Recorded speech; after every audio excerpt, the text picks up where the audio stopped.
ஒரு பெண்ணுக்கு திமுக செஞ்ச பெரிய ஒரு துரோகம் என்னன்னா, ஒரு குடும்பத்துல மாசத்துக்கு 1500 ரூபாய் பால் செலவாகுது. இப்ப 2000 ரூபாய்க்கு மேல ஆயிடுச்சு. வந்த உடனே 3 ரூபாய் குறைப்பேன் அப்படின்னு சொல்லிட்டு அந்த கிரீன் பாக்கெட்ல மாத்திரம் குறைச்சிட்டு அந்த கிரீன் பாக்கெட்டை எப்பயும் எவ்வளவு வருமோ அதை வந்து பாதி ஆக்கிட்டாங்க. அதனால மக்கள் ஆட்டோமேட்டிக்கா இந்த பச்சை நிற பால் கிடைக்கலன்ட்டு அவங்க இந்த ஆரஞ்சு மத்த இதுதான் வாங்க ஆரம்பிச்சிட்டாங்க.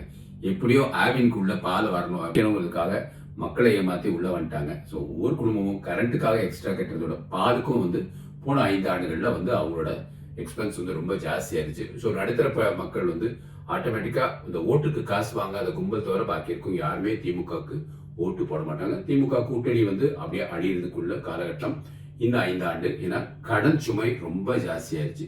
ஒரு குடும்பத்துக்கு 4 லட்சத்துல இருந்து 6 லட்சம் ரூபாய் வரைக்கும் கடன் அவங்க தலையில இருக்கு. இது இல்லாம அவங்க வீட்டு கடன் வேற இருக்கு. ஸோ அரசாங்கம் நமக்கு தெரியாம ஒரு குடும்பத்து மேல 4 லட்சத்துல இருந்து 6 லட்சம் ரூபாய் கடனை போட்டிருக்கிறாங்க.